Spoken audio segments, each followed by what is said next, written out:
Bom, vamos lá. Aqui tem uma pergunta muito interessante.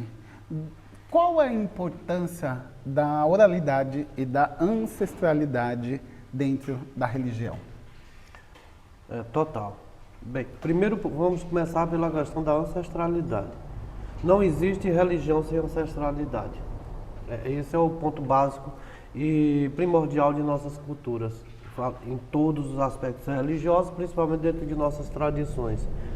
Porque nós cremos que todo o nosso conceito de religiosidade e espiritualidade origina-se através de nossos antepassados, ou portanto, de nossos ancestrais, né?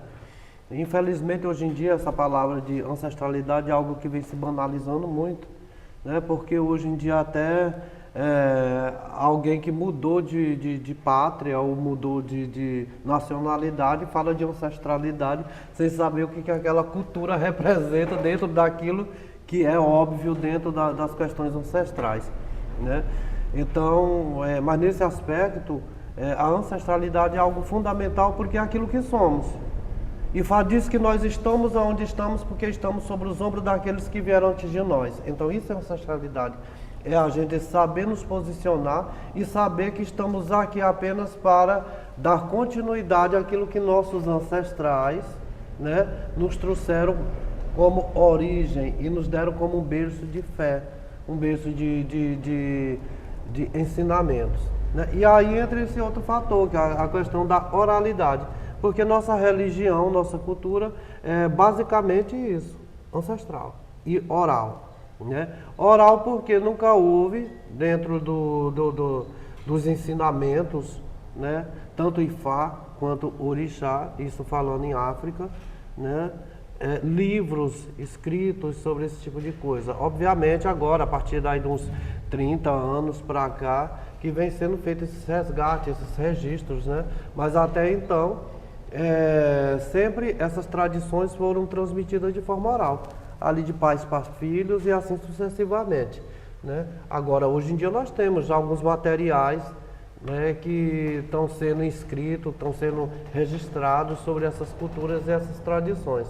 Portanto, a questão da oralidade é algo fundamental dentro de nossa cultura. Até mesmo hoje em dia, nos tempos modernos, dentro dos candomblés, dentro dos nossos espaços religiosos, né, nós temos esse hábito da questão da oralidade. Você tem que vivenciar uma religiosidade, você tem que vivenciar as práticas, porque a religião em si ela não é feita de um altar. Ela não é feita de dogmas como outras religiões.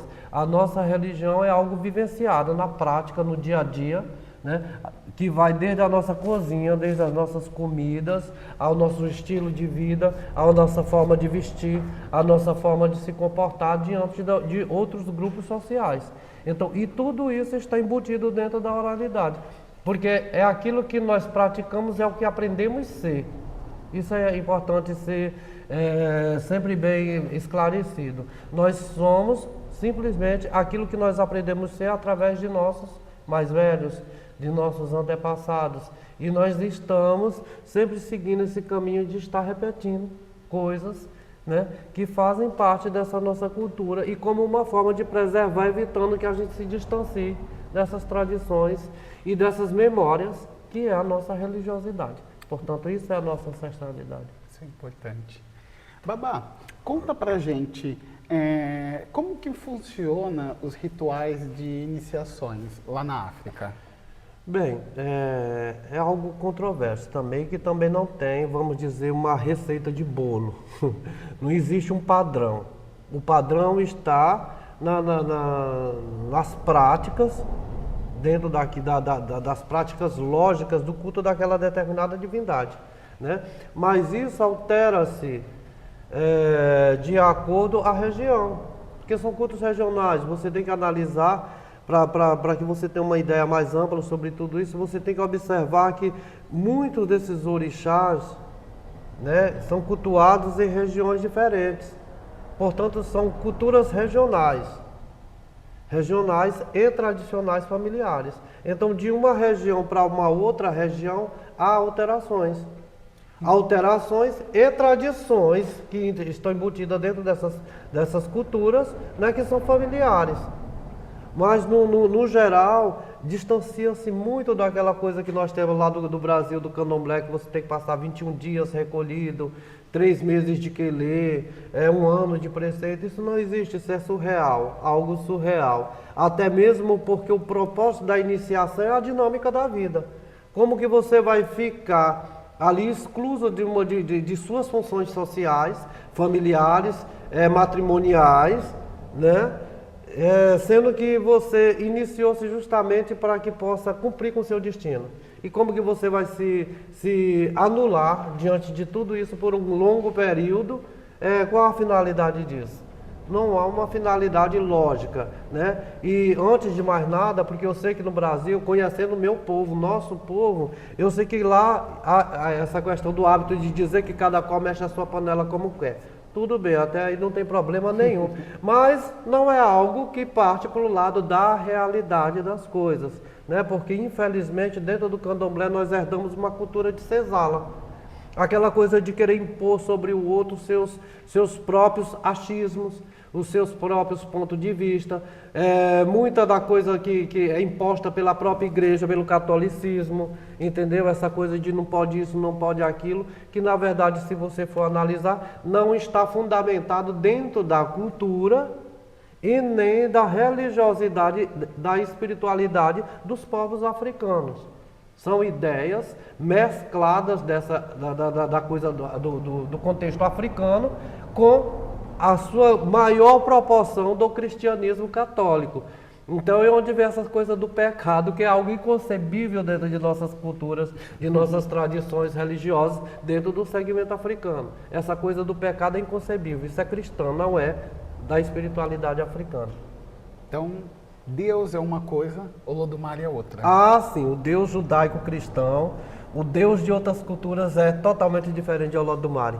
Olodumare é o Deus dos povos iorubás. É o Deus cosmogônico que deu origem à raça humana, segundo a crença dos povos iorubás. E não só Olodumare. Olodumare é apenas um dos 1.400 títulos de Olodumare, de louvores ao nome de Olodumare. Mas para nós, crentes e seguidores da tradição Ifá e Orixá, ressaltando isso, não Iquis, não Vodum, Orixá, né? Olodumare é o nosso Deus. Esse é o nosso grande soberano e ao qual nós devemos honras e glórias todos os dias. Mujuba. Babá, qual é o papel dos orixás na vida cotidiana dos iniciados, dos seus filhos? É reviver, né? Afinal de contas, também sempre vai haver essa necessidade de a gente estar fazendo esse comparativo. Não de uma forma, dentro de uma forma negativa ou de uma forma pejorativa, jamais, né? Mas dentro da compreensão do que é o culto orixá em terras brasileiras, né? E dentro das tradições.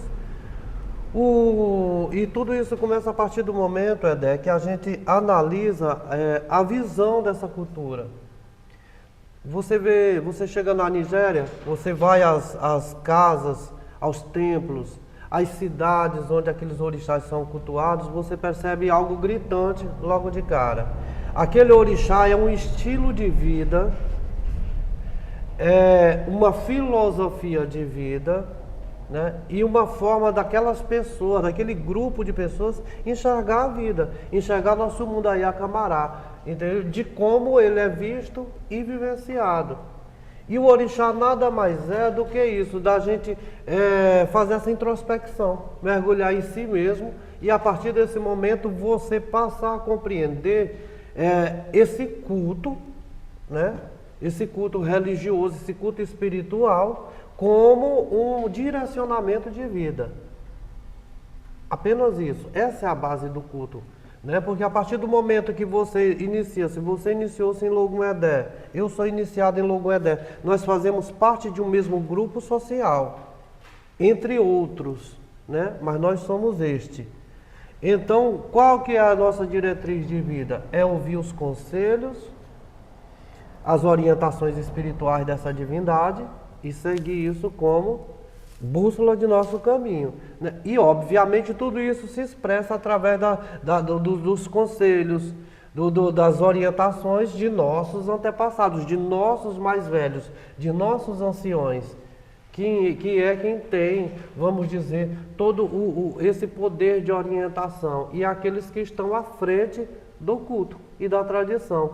Então o orixá, ele é justamente isso, assim como Ifá, é um estilo de vida. Não pode ser, não há essa divisão entre o profano e o sagrado, porque o profano e o sagrado, eles comungam, eles estão sempre juntos. É onde eu sempre digo que a gente tem que tirar e quebrar essa visão, vamos dizer, cristã de dentro de nossas culturas. Entendeu? Essa coisa do pecado, porque eu iniciei o orixá, ou porque eu acabei de fazer o santo, ou porque eu acabei de fazer o meu ritual, eu não posso tomar minha cervejinha, eu não posso tomar... Quem disse isso? Se no próprio ato de praticar o ritual de iniciação, da consagração, o ebó, seja qual for o ritual, você vai estar compartilhando ali com o orixá daquela bebida, né? Daquele oferecimento.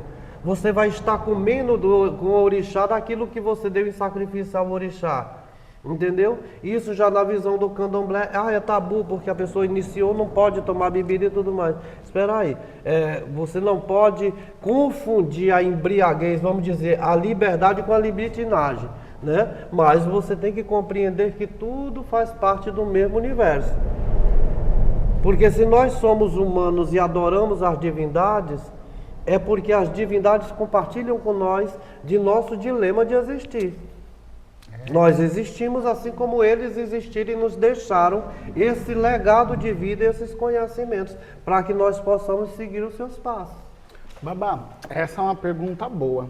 Que agora, com essa crescente do Ifá, tem várias pessoas que se intitulam Babalaô. Uau, Tem uma diferença Babalorixá e Babalaô? Total.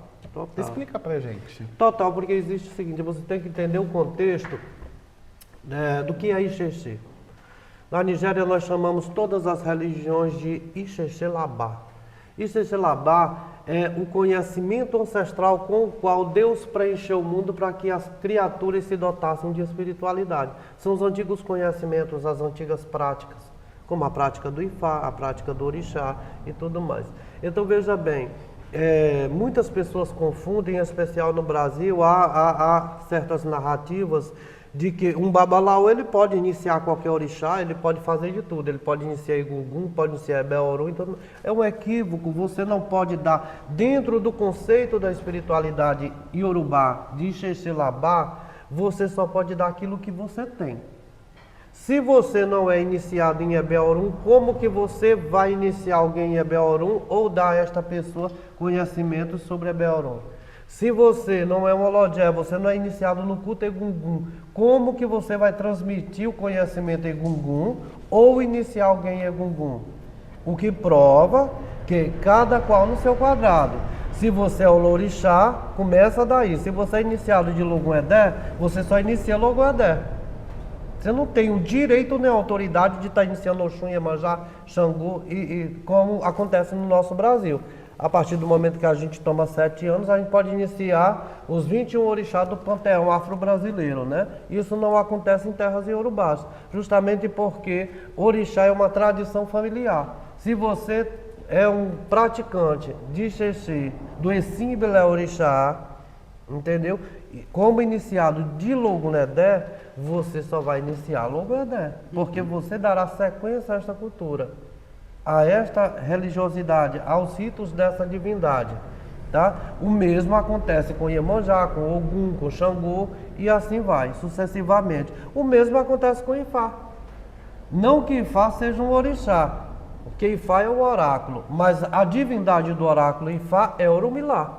Portanto, um babalaô é sacerdote de Orumilá. É um profeta.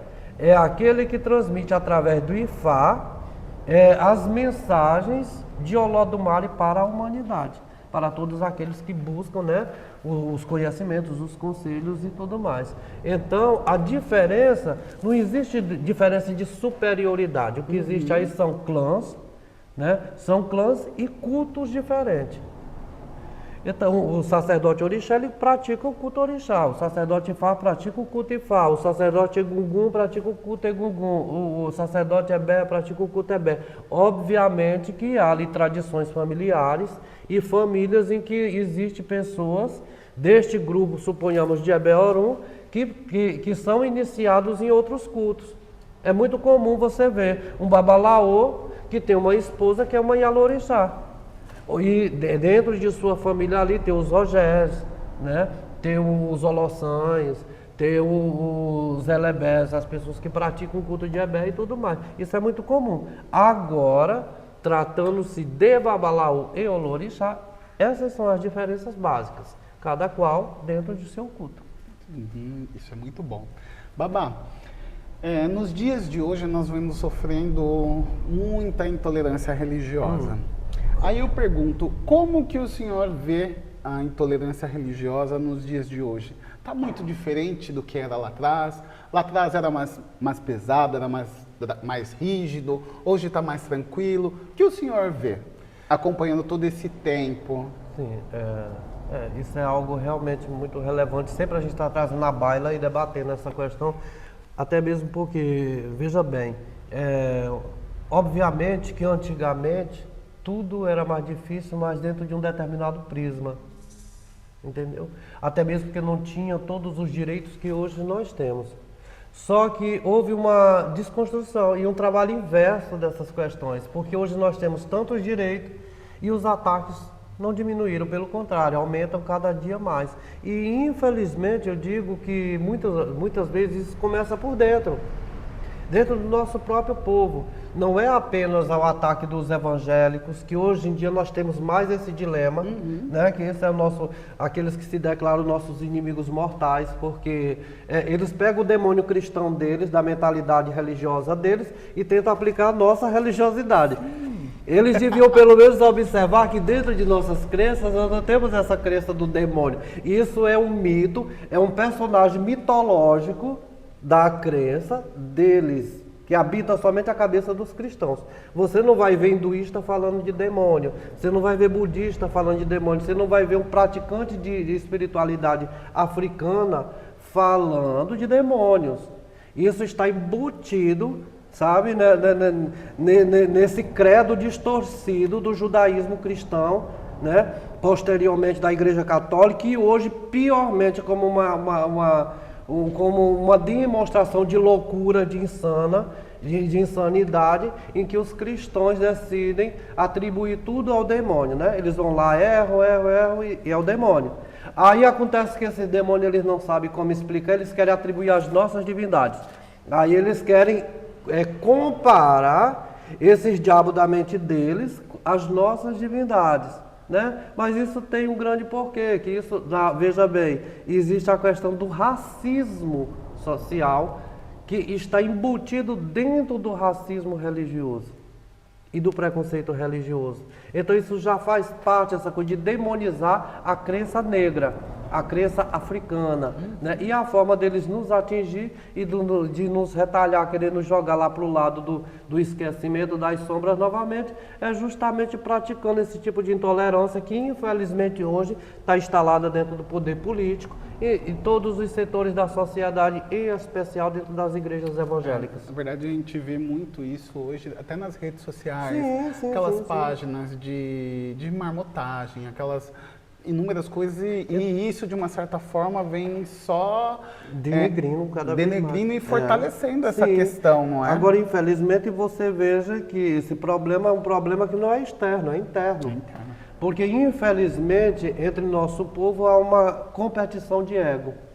O fulano quer se sentir mais importante, mais especial do que o outro, e para isso ele precisa diminuir o outro, né, querendo torná-lo insignificante para se sentir superior. O que é um grande erro, porque eles não percebem que a partir do momento que eles tentam ridicularizar o fulano, ali eles estão ridicularizando toda a classe, todos nós, né? É por isso, Éder, que eu tenho particularmente comigo uma ideia o seguinte, que a única forma da gente ter uma voz mais alta em relação a tudo isso, e uma forma da gente mudar essa mentalidade retrógrada e essa mentalidade medíocre que habita ali a maior parte do nosso povo, é através da literatura. É a gente escrever, trazer para o papel, trazer aqui para as mídias sociais, entendeu? Porque enquanto tem uns que vão adorar expor lá a pombagira do outro, expor o orixá do outro da forma que foi feito, que é a marmota, isso e aquilo, a gente do nosso lado temos que dizer que cada qual faça o seu e busque aprender. As pessoas não são tolas, né? Elas vão ter a oportunidade de saber, em algum ponto da vida, fazer esse comparativo entre o certo e o errado, aquilo que funciona e que não funciona. Não que nós vendemos sonhos, vendemos imagem, nós não temos uma varia de condão, mas nós temos fé, prática e tradição. E a partir do momento que nós nos apegamos a isso, a gente sabe que está praticando a coisa de forma correta. Isso é verdade. Né? Então, ao invés de apedrejar o fulaninho ali, o irmão, né? Deixa ele lá quieto no canto dele, arque com os problemas dele, que ele causa, né? E vamos olhar mais para o nosso telhado, né? Isso é uma... Realmente é uma grande verdade. Infelizmente. Babá, qual é o papel das religiões de matriz africana na preservação da cultura da história negra? Isso é muito extenso, né? É muito extenso e muito grandioso, porque se a gente for analisar toda a trajetória, historicamente falando, arqueologicamente falando, desde os períodos escravagistas, a gente vai ver que a cultura negra está espalhada pelo mundo inteiro, né? A cultura africana negra está espalhada aí por todo o mundo, mas a gente levando isso ao nosso pedacinho desse mundo, ao nosso Brasil, a gente vê que a questão da cultura negra é algo essencial, aquilo que nós temos como cultura no Brasil, né? Visto que, através de algumas pesquisas que eu fiz para um trabalho em uma determinada ocasião, o Brasil teve ali para mais de 300 anos de escravidão, né? Então, nesse meio tempo aí, como eu já falei antes, vieram vários povos africanos escravizados. E cada um desses povos deixaram ali parte de suas culturas, de suas tradições. Inclusive, você sabe que o português falado no Brasil, ele tem ali, vamos dizer, no mínimo 20% da influência da língua africana, né, que foi adaptado à linguagem portuguesa, o português brasileiro, né? O que distanciou-se do português originário.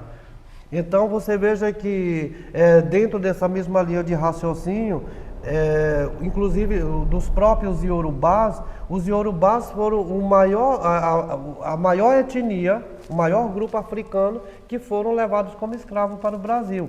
Então você veja que nós temos ali uma grande influência da cultura iorubá dentro da nossa própria cultura. Não estou falando só apenas do candomblé, né? Mas se você observar num sentido mais amplo, você vai ver a questão da culinária, das vestes, da própria língua.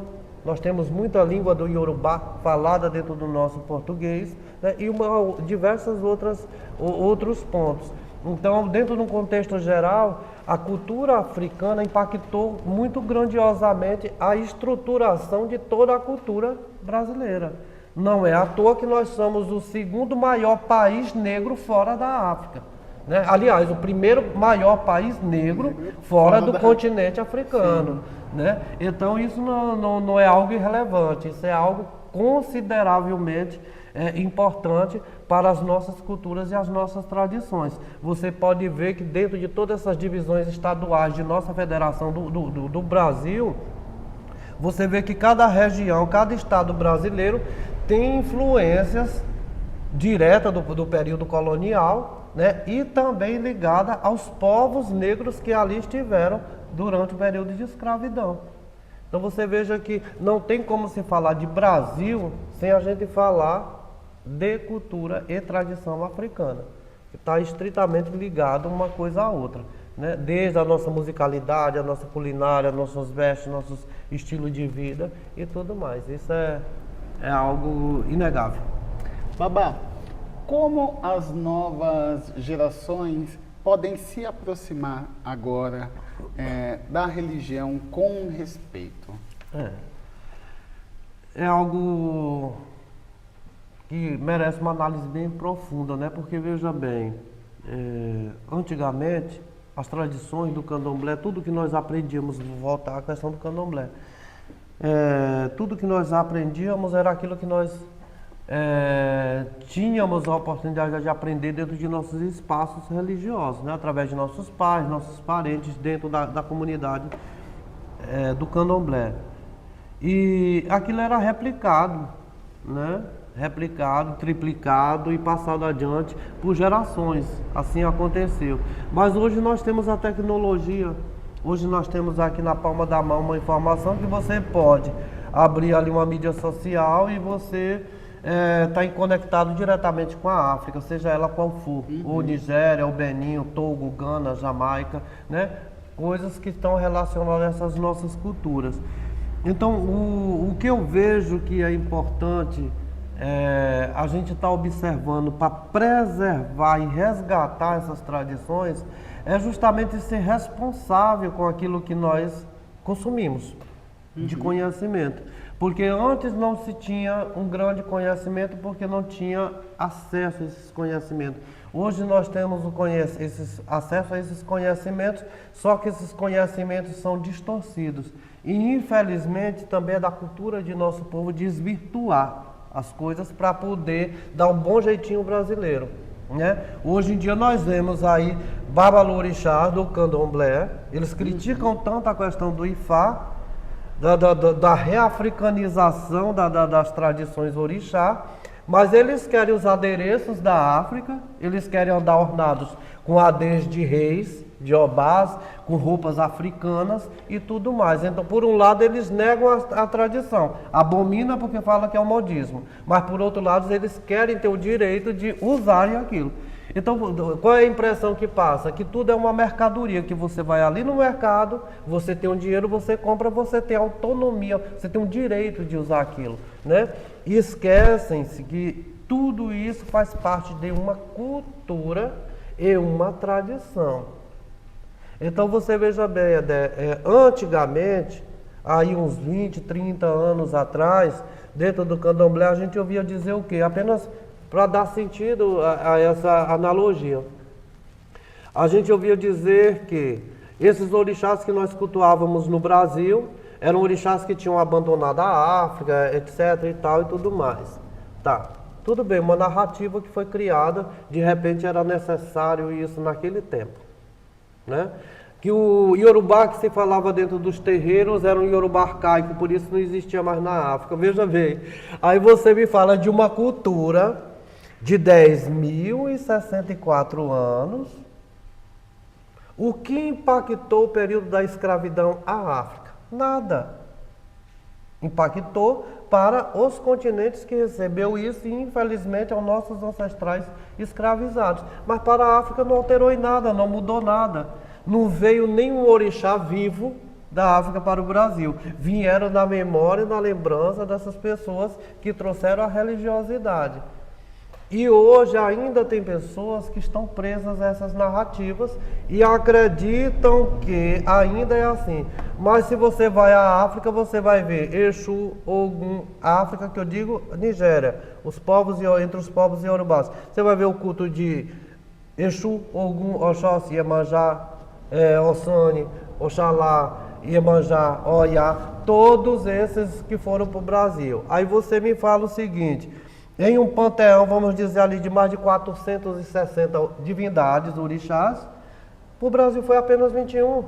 E depois começou a se desdobrar aí, magicamente, misteriosamente, fabulosamente, em qualidades, isso e aquilo, que se transformaram hoje em uma gama estarrecedora de conhecedores misteriosos de alguns.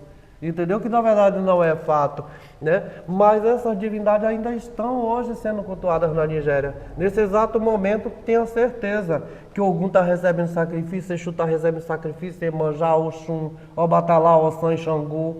Entendeu? Então quer dizer, há a necessidade da gente olhar hoje, com todas essas possibilidades que nós temos, para essas informações e buscar com responsabilidade reagregar isso às nossas culturas, às nossas tradições. Buscar, se tiver oportunidade, ir à África, de fato aprender, porque não é ir à África, rapar a cabeça e voltar dizendo que é o Lorixá, que é Babalaú, que é isso, que é aquilo, não. Que é o que acontece muito hoje em dia. Hoje em dia as pessoas vão ali ou simplesmente faz um curso de Ifá no Facebook, já são Babalaús. Não é assim. Entre ver e conhecer existe uma diferença enorme. E entre conhecer e ter a habilidade de praticar é um oceano de diferenças, né? Então, aprender, dedicar, estudar, hoje nós temos essas possibilidades e nós podemos fazer muito melhor para que essa religião se perpetue aí pelo menos por mais uns 300, 500 anos. Ah, axé, axé. Babá, hoje, nos dias de hoje, qual é a mensagem que mais vem do orixá para ser transmitida aos filhos? Bem, eu acredito que de uma forma análoga nós devemos observar o orixá como que? Como aquilo que são, que faz parte, que compõe nosso universo de crenças. Não tem como você olhar para o orixá de uma forma separada. Ou olhar para o orixá apenas como uma determinada mensagem, visto que o orixá ele compõe todos os setores de nossa vida, né?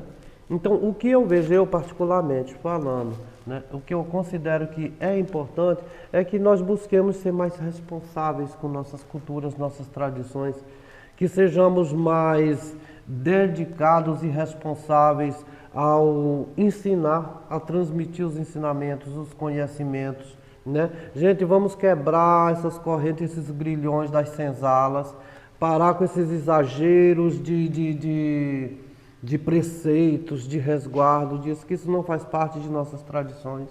Não adianta vocês quererem, tá? Vocês, quando eu falo de forma amigável, eu não estou fazendo aqui me julgando o melhor que ninguém. Mas não adianta quererem continuar com esses mesmos dogmas de um século atrás, de 30, 50 anos atrás. Porque hoje em dia a própria vida e a nossa própria sociedade não concebe mais isso, não aceita mais isso.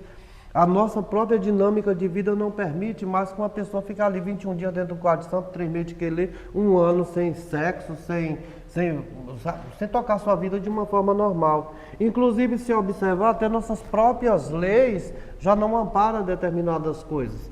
Porque se você for observar, hoje em dia, antigamente era comum, né, o uso das navalhas para fazer os berés, abrir as tal das curas e tudo mais. Hoje em dia é proibido.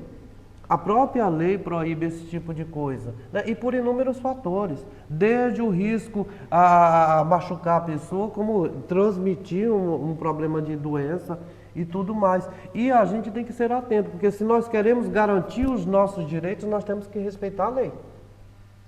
E para respeitar a lei, nós temos que nos adequar. A nossa religião é primitiva, então devemos manter nossas tradições, nossas culturas dentro daquilo que é viável e que possa continuar sendo positivo para a vida das pessoas. Mas temos que nos desprender dessa mente arcaica, distorcida, de que tem que ser daquele jeito e pronto. Porque não adianta um Iaô ficar ali 3 meses de querer, mas com o preceito todo quebrado.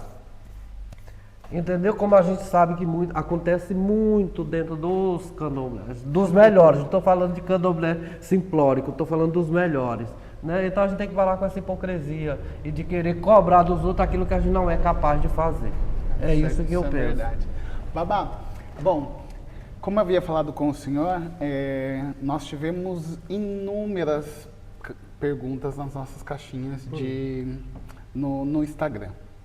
Vamos lá, vamos fazer aqui, vamos dar uma abertura aqui para essas perguntas. Separei aqui algumas e vamos sobre o senhor Ifá, o senhor já respondeu. Ó, essa é uma pergunta muito pertinente. Ela vem do AD de Ogum.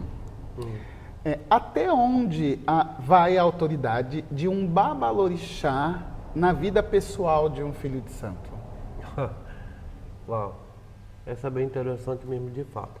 Até mesmo porque, quando nós falamos do babalorixá, você deve a princípio, imaginar a imagem do que? De um sacerdote, de um mentor espiritual. A partir do momento que você observa as coisas dessa forma, você deve entender o seguinte, que o Babalorixá, ele tem a sua autoridade dentro do âmbito e do espaço religioso.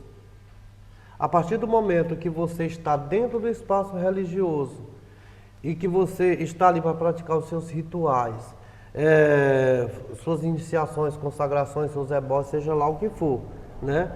Ou até mesmo por uma festividade, por um candomblé, obviamente você deve seguir os protocolos que são exigidos pela ritualística, digamos assim. Agora, fora disso aí, a questão da autoridade do Babalorixá sobre a vida particular de um filho, isso é inconcebível. Inconcebível, porque o Babalorixá, seja ele Babalorixá, Yalorixá, Babalaú, seja o que for, ele tem o direito de intervir na vida do filho até onde o seu seguidor consulta para aquilo, o permite. Então, se ele vai lhe consultar como um filho, como você, tendo você como mentor dele, então o seu espaço e o seu direito de interferir na vida dele é até aquele ponto que ele determina. Porque filho de santo não é propriedade de pai de santo. E isso é outra coisa que faz parte da mentalidade deturpada do candomblé, de muitos pais de santos acharem que o filho de santo é escravo. É escravo, é um criado não remunerado de dentro da casa, é um serviçal que está ali, que dá direito, por ele ser o filho de santo do tal Babalorixá ou da tal Yalorixá, ele tem o direito de interferir no casamento, no tipo de roupa que a pessoa veste, no tipo de perfume que a pessoa usa, na comida que ela come, deixa de beber, nos passeios que essa pessoa dá. Isso é inconcebível, porque isso já passa a ser uma profanação do direito da pessoa de ser o que ela é. A religiosidade não dá a ninguém o direito de interferir na particularidade da vida de ninguém. Você tem o direito de aceitar aquele filho com os defeitos dele ou não. Da mesma forma que ele tem o direito de continuar sendo o que ele quer ou de seguir os seus conselhos, suas orientações e a partir disso se moldar de acordo com o seu ponto de vista e sua visão de vida. Agora você não pode querer fazer da sua autoridade religiosa um ponto de manipulação na vida pessoal daquela pessoa. Isso é horrível. Isso é horrível e principalmente quando determinados zeladores utilizam até de próprios espíritos para... O que é demais, o que é o que mais acontece? Para orientar. Geralmente usar o espírito porque não tem coragem de falar aquilo que realmente eles passam a monitorar, a saber o que os filhos de santo querem fazer, deixar de fazer, tudo que é para poder dar um pitaco e querer manipular a situação. Mas isso é abominável, não é algo que está dentro do nosso contexto religioso. Babá, aqui o Douglas de Oxóssi, essa pergunta também é muito boa. Por onde você começaria? O que estudaria se você estivesse se iniciando em Ifá no dia de hoje? Bem, é complexo, porque, veja bem, se você quer tomar o caminho de Ifá, então você tem que começar do princípio, estudando Ifá. Ah, tá, mas onde eu vou estudar Ifá? Tem que comprar um livro e tudo mais? Não, não é isso. Quando nós falamos Ifá, por que Ifá é uma comunidade mais restrita?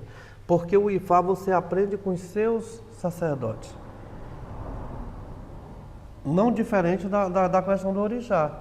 Acontece que Ifá ele tem um conhecimento, digamos assim, muito mais amplo, porque para você aprender a praticar o Ifá, primeiro você tem que conhecer os odus Ifás.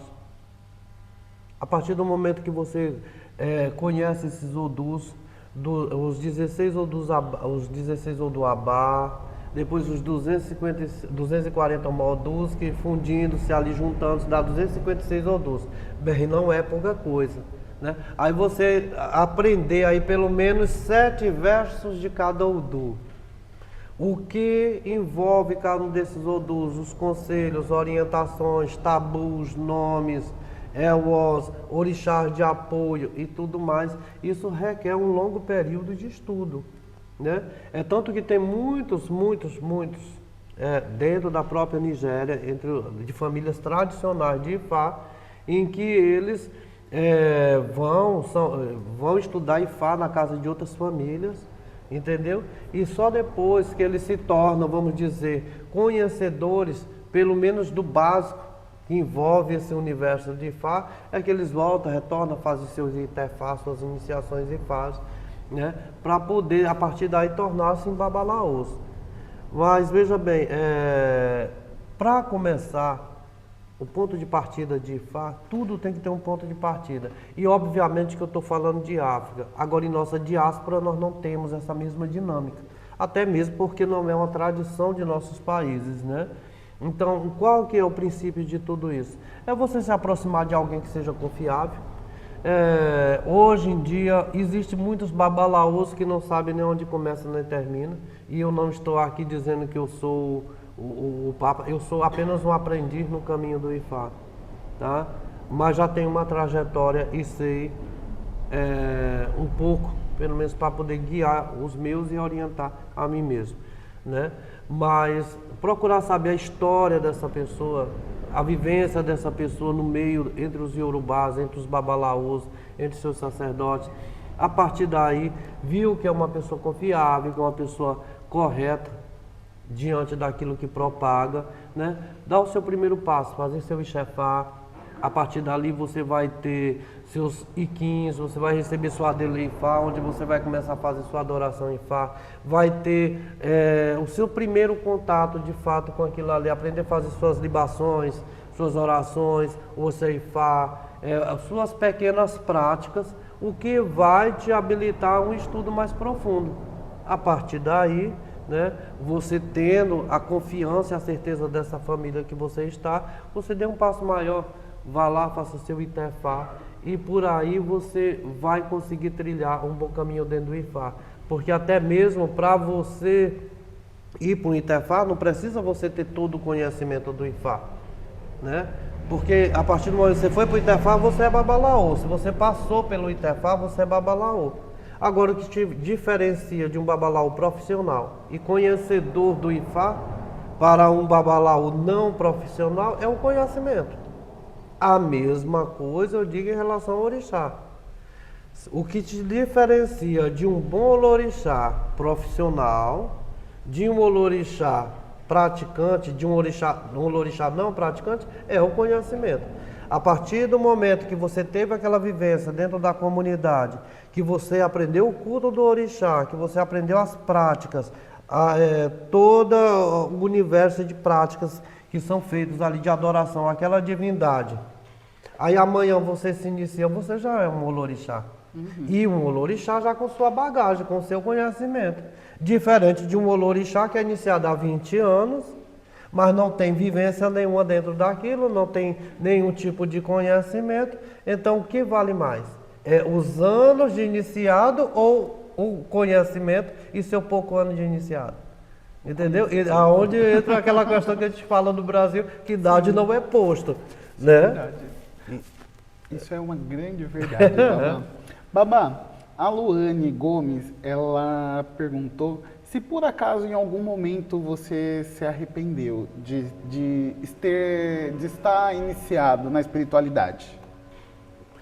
No contexto geral? No contexto geral. Não. Eu tive minha fase, eu acredito que como todas aquelas pessoas que se iniciaram cedo demais, né, a gente passa por aquela fase em que a gente vê, a gente quer o quê? A gente quer ser criança, a gente quer ser adolescente, né? Então a gente passa por essas revoltas daquele momento, né? Mas o que acaba também sendo muito mais fácil da gente lidar, porque a gente já está habituado naquele ambiente, naquele cenário, onde ali estão teus familiares, é ali que você conhece aquilo que nós chamamos de irmão, nossos irmãos de santo.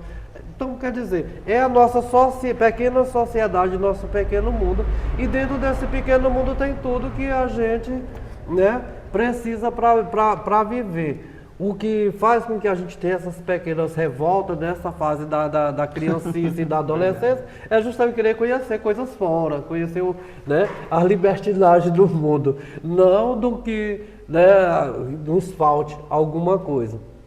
Mas com o tempo você vai começando a observar que a forma de você ver o mundo é a sua realidade.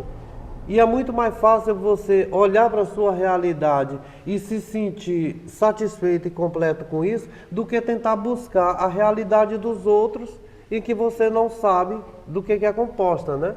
Então eu jamais tive esse problema, jamais. E até mesmo quando eu fiz essa transição do candomblé para as tradições iorubás, não tive nada do que reclamar, pelo contrário, eu costumo até dizer que foi a luz da minha vida.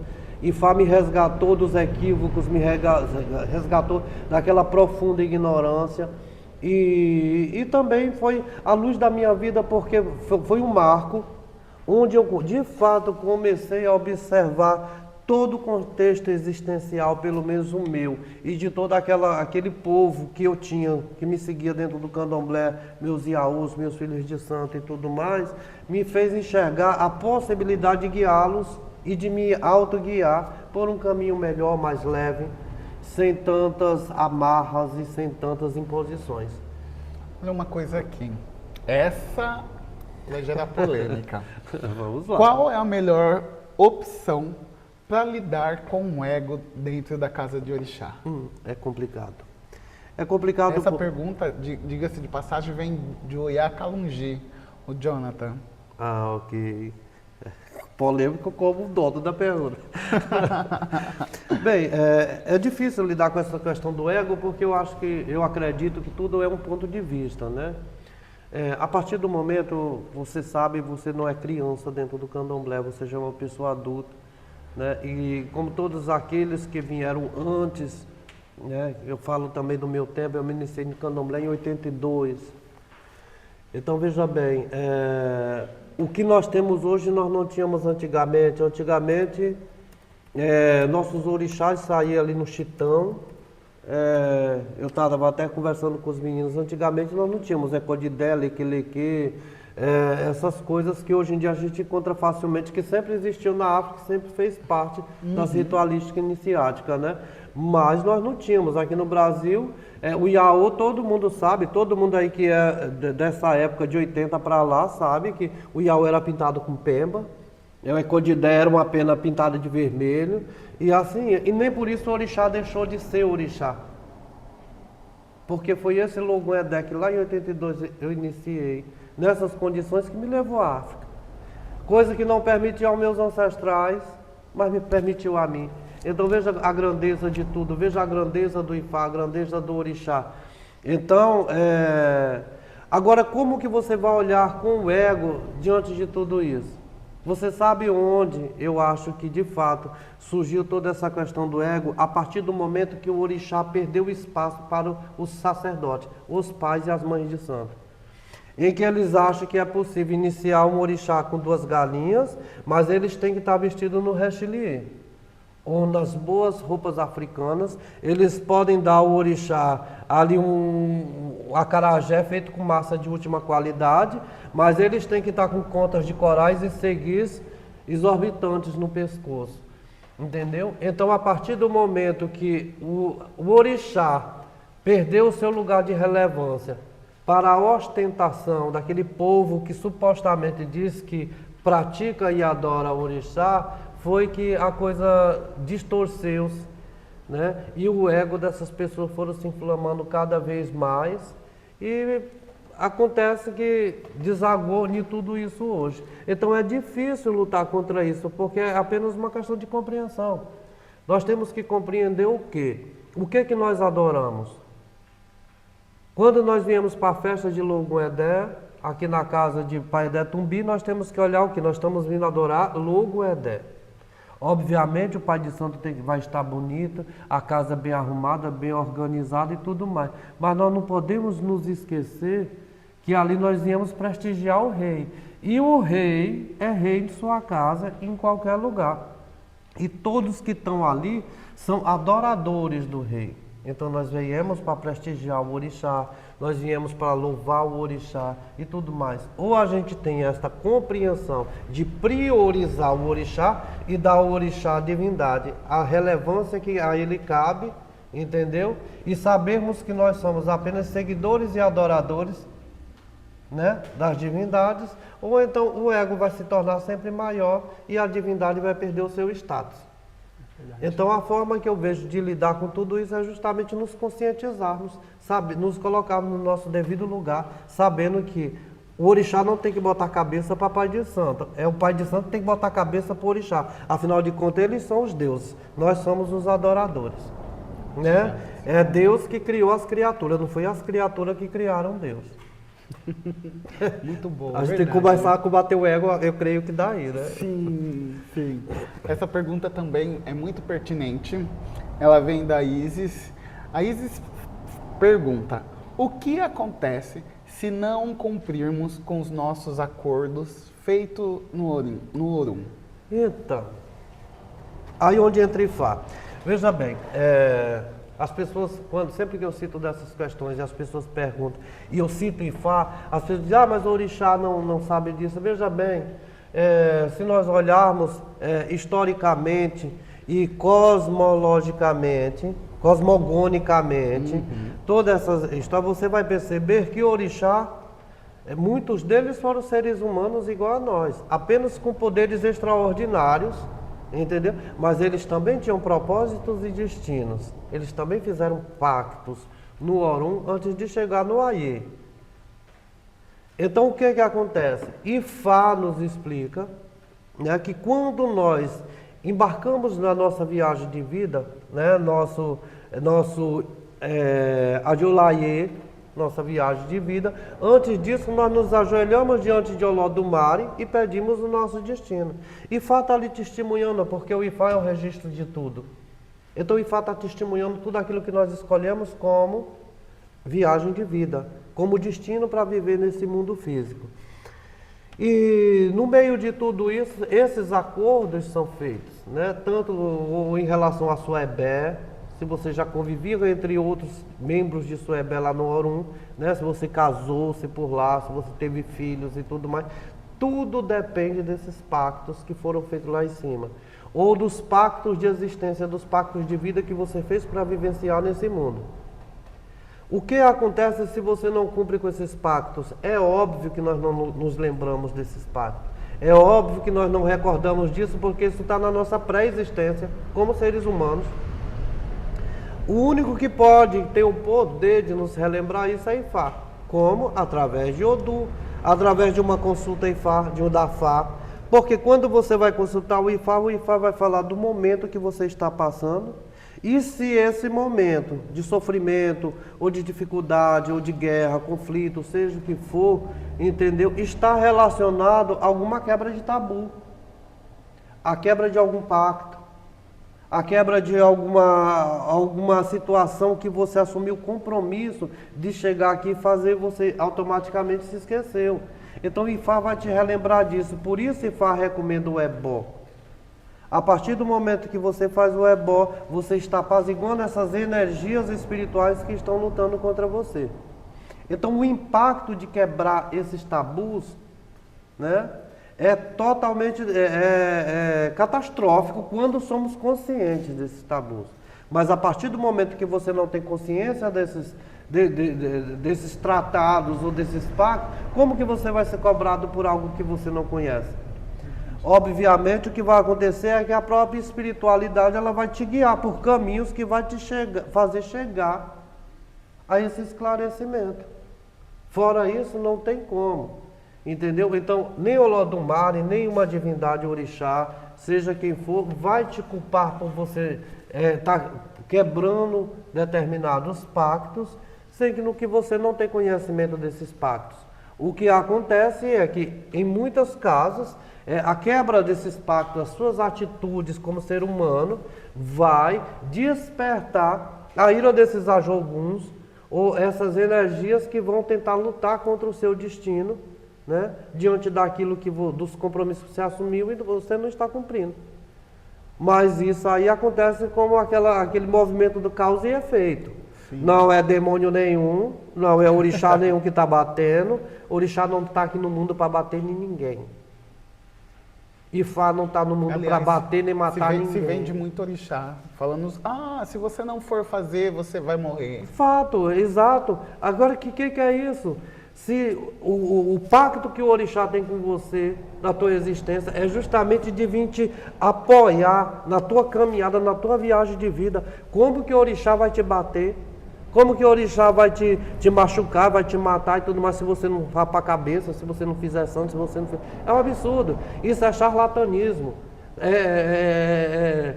São os argumentos originários da cabeça de pessoas maliciosas e deturpadamente, religiosamente falando, entendeu? Que usam desses artifícios para querer pressionar as pessoas. Não existe isso. Porque tudo está em Ifá. Se você for pegar os Odus Merim de Logum, Orixá de Dá Merim de Logum, da divinação, Orixá, o jogo de búzios, você vai ver também que os orixás não falam disso. Eles dão conselho. Olha, isso não está bom, faça tal coisa. Olha, não faça tal coisa, porque isso pode ser perigoso para a sua vida e tudo mais. Então, o que você percebe ali são sempre conselhos. Conselhos e orientações para que você seja poupado de determinadas tragédias e coisas negativas na sua vida. Maravilha. Entendeu? Entendi. Muito bom essa. Aqui o Sérgio de Oxoguian, ele diz: como vocês enxergam honestidade e sinceridade pode prejudicar alguém? Bem, eu não entendi direito. Como a honestidade... Isso, na verdade ele quis dizer aqui.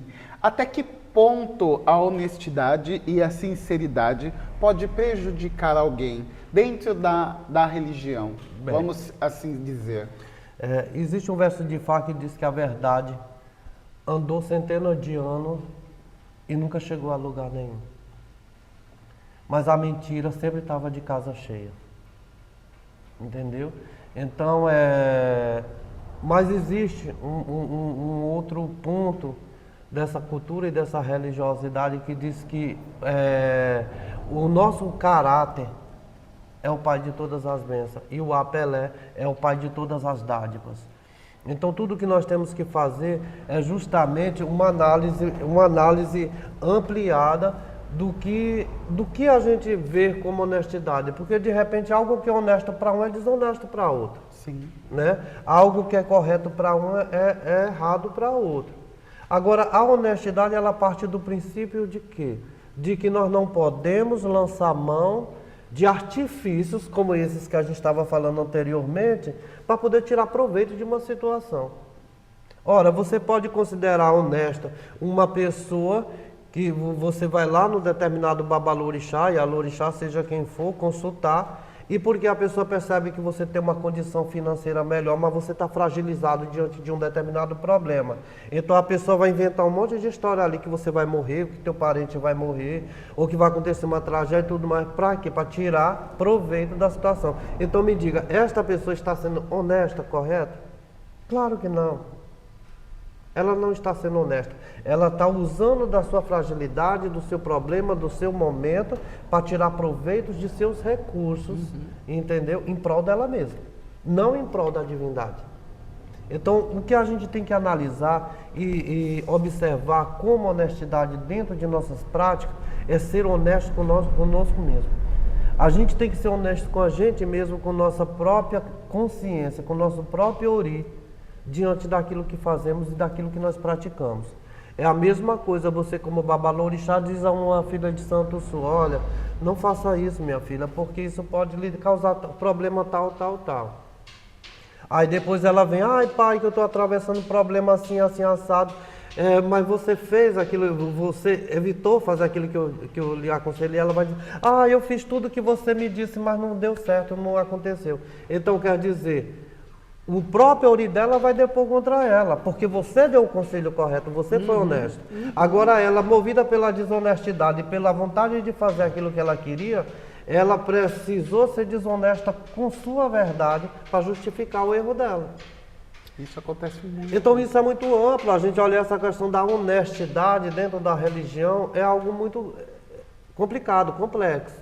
Porque você tem que ver que a honestidade, ela é uma via de duas mãos. Né? Realmente. Babá, aqui o Lucas de Oiá, ele pergunta, qual é a importância da iniciação em Ifá? E o que o Ifá representa para nós? Veja bem, a questão eu vou falar primeiro da importância da iniciação, porque a gente tem que sempre observar a questão de Ifá. Dentro do contexto iorubá, quando a gente fala Ifá, a gente fala da religiosidade, da espiritualidade iorubá, tá?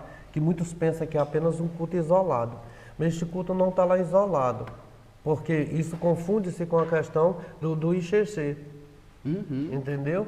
Porque quando nós falamos Ifá de uma forma genérica, nós estamos abraçando toda essa questão do Ifá, Orixá e Gungun, entendeu? Então vamos começar por aí, a questão da iniciação. O propósito da iniciação, no ponto de vista da nossa espiritualidade, é o quê? É dar esse restart na vida. Entendeu? Você chega a um determinado ponto da sua vida em que você quer se confrontar com o teu eu interior, com a tua espiritualidade, com o teu destino. E você observa que aquilo passa a ser importante porque isso te conecta assim, com esses ancestrais, com esses antepassados e com o conceito de vida que você quer para você a partir daquele momento. Então, o iniciar o orixá não é apenas raspar a cabeça, dançar um candomblézinho bonito, não é nada disso. Isso é o de menos, entendeu? Porque o conceito real da iniciação é você se dar o renascer, o renascimento. Esse renascimento, ele visa o propósito de quê? De você ter um novo caminho, de que até aquele momento, tudo que se passou na sua vida fique para trás, e a partir dessa iniciação, nós chamamos de Ixi-Orixá, né? Você tenha um novo caminho para seguir diante do destino. O que é esse caminho, esse novo caminho? Esse novo caminho é justamente isso, essa limpeza espiritual, esse pacto espiritual que você faz com a divindade, com sua espiritualidade, né? E a partir dali você seguir esses conselhos, essas orientações, o que vai tornar de fato o teu destino como ser humano muito mais leve diante dos acontecimentos mundanos que todos nós estamos propensos a passar. Agora, Ifá, a iniciação em Ifá, ela é uma coisa mais profunda porque ela tem justamente o sentido de você, vamos dizer, zerar tudo aquilo que você viveu até aquele momento e independente do orixá, das questões orixá, você se reconectar a Deus Olodumare. Porque a partir do momento que você vai para o Ibodu, o seu Itefá, você vai passar pelo processo ali em que os babalaos vão fazer a divinação Ifá, identificar o seu Odu Ifá. A partir do momento que eles identificam o seu Odu Ifá, eles identificaram o seu destino e os seus propósitos de existir. E quando você vai para o Ibodu e passa por essa consagração, por todo esse ritual iniciático, você está se reconectando espiritualmente a Deus, Olodumare, a essência de todo o existir, entendeu? E ao seu próprio destino que você assumiu ainda no Orum como pacto de vida. Então ali você tem a oportunidade de começar tudo de novo, consciente de tudo aquilo que te é benéfico e maléfico nesse mundo. Essa é a diferença. O Ifá é maravilhoso. Ifá é maravilhoso e profundo. Como o senhor fala, uma verdadeira bússola. É uma bússola. A luz no Ifá é a luz do fim do túnel. Babá, Lucas de Oiá, claro, né? Esse povo de Inhaçã adora uma polêmica, não é? Por que tanta gente se iniciando no culto de Iás, inclusive homens? Aí é babado. Aí é uma situação realmente polêmica. Primeiro porque não existe iniciação em Amém. Eu, como eu disse a você, frequento a Nigéria desde 2009. Já fui em Togo, Gana, Benin. Nunca vi em nenhuma dessas culturas africanas a iniciação Yami. Bem, para depois alguém não dizer assim, mas ele está falando de Togo, de Gana, do Benin, e não existe Yami nesse culto. Claro, não existe lá. Existe por outros nomes, mas existem outras tradições. Então vamos focar na nossa tradição iorubá. As pessoas, para não ser tão taxativo em cima dessa questão, eu vou dizer que as pessoas se equivocam, entendeu? Quando elas vendem essa ideia de iniciação Yami. Primeiro porque você não pode se iniciar em algo que não existe iniciação. Yami é uma energia que todos os babalaôs, olorixás, praticantes do Kutegungun, Ebé e tudo mais, apaziguam para aplacar a ira das feiticeiras, a ira de Ajogun, para que elas não destruam, não obstruam os caminhos e tudo mais. Eu nunca vi um ribá de Yami, um ojubó, um assentamento de Yami. Eu nunca vi um ritual de iniciação. E vou lhe dizer uma coisa, eu sempre fui muito curioso, e como brasileiro, né, a gente sabe que a gente tem essa coisa, essa gana de querer ir fundo nas coisas. E quando eu fui à Nigéria, desde que eu comecei a Nigéria, eu sempre tinha essa coisa, porque a gente ouve falar sobre essa questão de Yami, de poderes extraordinários, de coisas assim. Tá? Existe para quem é da cultura, quem é da tradição e quem passa pelo caminho certo, mas não através dessas supostas iniciações. Porque quando a gente está falando das grandes mães Eleyé, nós não estamos falando das bruxas da Disney. Entendeu? Existe uma diferença muito grande. E essas pessoas tentam passar essa impressão de que ali você vai ali, faz um assentamento com uma coruja, ou num pé de pitanga cheio de fitas, ou no isso, no aquilo, e você está pactuando, você está se iniciando. Não, é algo muito mais profundo e, inclusive, eu quero aconselhar que quem quiser conhecer mais sobre a mim, estude o Odu, Ossá, Ifá. Estude Ifá para saber, de fato, o que é Yami, as grandes mães ancestrais, tá? Agora, o que existe, Adé, no meio de tudo isso são pactos, mas esses pactos nós chamamos de imulé, tá? Esses imulés não te ligam iniciaticamente às grandes mães, tá?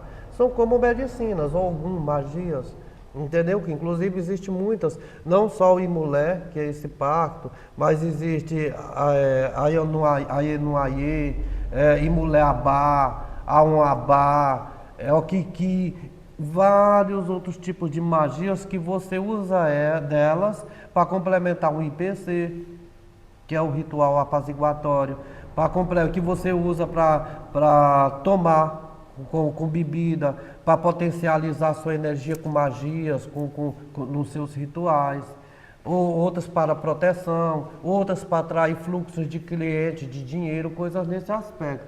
Mas até aí é como você usar uma outra medicina qualquer, entendeu? Um acoxé, um aurê, um iferã, um maegum, entendeu? São magias que te transmitem o poder daquela divindade para você alcançar propósitos determinados. Não amplamente a um sentido iniciático, porque pelo que eu já me informei desde o começo, como eu estava falando, eu tive essa curiosidade. Meu babalaô sempre me advertia, ele dizia, não bote sua cabeça à venda, porque se você colocar sua cabeça à venda, você vai achar quem compre. Então as pessoas vão perceber em você essa gana por poder, ou essa curiosidade nesse sentido, e vão fazer o quê? Vão se aproveitar de sua ignorância e tirar o seu dinheiro, porque eles nunca vão te dar nada, porque não existe isso, entendeu? Não existe a cabaça mágica, não existe a estátua de coruja, não existe nada disso que vai te dar poder e a mim, porque só quem pode te ligar a esse culto é uma grande mãe, uma grande anciã. E elas, ao contrário do que acontece no Brasil, nenhuma sai na África se identificando como tal. Porque lá, se alguém é acusada de bruxa, como se pintam por aí, então essas mulheres podem ser apedrejadas, perseguidas, mortas, Entendeu? Porque se a comunidade determina acusar ela de que ela é uma bruxa, que destruiu alguém da comunidade ali, toda a comunidade vai se voltar contra ela e vai causar uma tragédia. Então são pessoas que têm um poder fantástico, mas é oculto porque elas se retraem justamente por essa questão cultural. Entendeu? Então até acontece. Pode ser que amanhã depois você vá à Nigéria. Em alguma circunstância, você se depara com uma mulher, uma grande mãe dessas, e ela, por simpatia ou por uma questão espiritual, ela identifique você, esse poder e tudo mais, e ela passe a lhe dar essas informações em algo que nós chamamos no Irinanju, que é o mundo espiritual, onde os mortos iniciam os vivos, onde os seres celestiais iniciam e empoderam as pessoas vivas desse mundo. Entendeu? Caso contrário, eu posso afirmar categoricamente a você, até que algum grande babalaô, uma grande Iami, uma grande Alorixá, ou quem quer que seja, me explique e me mostre dentro do Ifá, aonde está esse mito da iniciação de Iami. Caso contrário, para mim não passa de um mito, entendeu? É o que eu posso dizer como um estudioso do Ifá. Não sou um babalaô letrado versado, mas eu sou um estudioso do Ifá e sou um praticante das tradições. Então eu sei até onde existem coisas que são reais e até onde existem coisas que são comerciais. Maravilha, maravilha, Babá. Nós já estamos quase encerrando. O senhor quer deixar suas considerações finais ao nosso povo, ao povo português, ao povo brasileiro, nosso povo que se encontra aqui nessas terras lusas? Claro. Fica à vontade. Claro. Eu, para mim, eu quero, em primeiro lugar, agradecer você pela oportunidade, né, de nos ter trazido aqui, de ter participado e ajudado você a implementar mais o seu axé, as coisas da casa de Logoedé, né? E eu acho que é justamente isso. Da mesma forma que eu saio do Brasil, vou à Nigéria, atrás de meus pais, de minhas mães, né? Você fez o mesmo com a gente, trazendo seus pais do Brasil, para a gente dar sequência à nossa linhagem, né? Porque uma das coisas que eu faço sempre questão de priorizar e de potencializar é essa ideia de que nós somos o que os nossos antepassados foram, né? É Awagun, Awaku, iniciação e continuidade. Nós somos a continuidade de alguém, porque nem um axé, nem um poderoso, nem um sábio brota da terra como capim ou nasce como ovo. Nós herdamos o DNA, a espiritualidade e o conhecimento. E aprendemos a lutar com isso, né, em nossa jornada de vida. Então, eu quero lhe agradecer essa oportunidade, o que para mim é maravilhoso, que eu adoro, amo o antigo mundo, né?